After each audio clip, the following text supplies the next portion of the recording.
पंकजा मुंडेंना विधान परिषदेची उमेदवारी मिळाली आहे, त्यामुळे मुंडे समर्थकांमध्ये सध्या उत्साहाचं वातावरण आहे। तर वरळीतील त्यांच्या निवासस्थानाबाहेर समर्थकांची गर्दी झाली आहे। आज पंकजा मुंडे आपला उमेदवारी अर्ज भरणार आहेत आणि त्याच पार्श्वभूमीवर त्यांच्या कार्यकर्त्यांमध्ये उत्साह दिसून येतोय। या संदर्भात आपण अधिक माहिती जाणून घेऊयात आमचे प्रतिनिधी गिरीश कांबळे यांच्याकडून। गिरीश, काय सांगाल? खरं तर पंकजा मुंडेंचा लोकसभेमध्ये पराभव झाल्यामुळे अनेकांनी आत्महत्या केल्या होत्या आणि त्यानंतर त्यांचं हे पुनर्वसन केलं जात आहे। कशा भावना सध्या त्यांच्या समर्थकांमध्ये आहेत?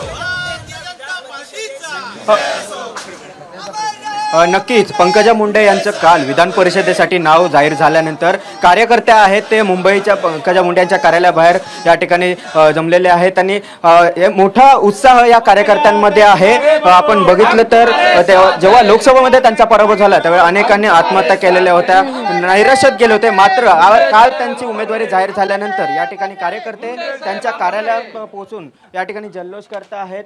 पंकजा मुंडे यांना आज उमेदवारी आहे ती जाहीर झालेली आहे। लोकसभेच्या पराभवानंतर त्यांचं हे राजकीय पुनर्वसन म्हणत आहेत। तुम्हाला काय वाटतं, तुमच्या मते काय आहे? त्यांचं राजकीय पुनर्वसन नाही, त्या राष्ट्रीय चिटणीस होत्या, लोकसभेच्या उमेदवार होत्या आणि आत्ता विधान परिषदवर आलेले, त्यामुळे पुनर्वसन नाही, ही भारतीय जनता पार्टीने ताईसाठी दिलेली संधी आहे।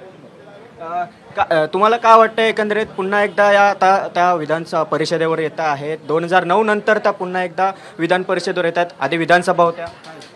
आमच्या पार्टीने, भारतीय जनता पार्टीने पंकजाताईंना उमेदवारी दिली। पूर्ण महाराष्ट्रातल्या कार्यकर्त्यांना आनंद झाला आणि खास करून पंकजाताई ह्या लोकनेत्या, महिलांना, महाराष्ट्रातल्या सर्व महिलांना पण आनंद झाला आणि पंकजाताईंचं काम हे सर्व महाराष्ट्राला माहीत असल्यामुळे पार्टीने त्यांना संधी दिलेली, त्याचं सोनं होईल।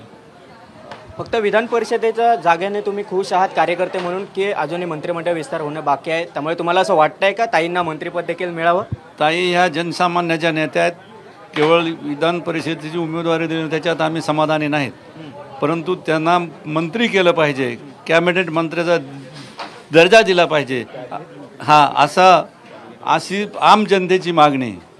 त्यामुळं त्याचा फायदा निश्चित महाराष्ट्राच्या विकासासाठी तर होणार आहे, परंतु पक्षाला सुद्धा फार मोठा फायदा होणार आहे। एकूणच धन्यवाद गिरीश दिलेल्या या सविस्तर माहितीसाठी।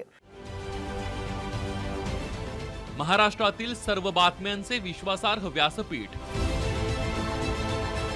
सकाळच्या सर्व सोशल मीडिया प्लॅटफॉर्मला लाईक, फॉलो आणि सबस्क्राईब करा। तसंच सर्व नोटिफिकेशनसाठी बेल आयकॉन प्रेस करायला विसरू नका।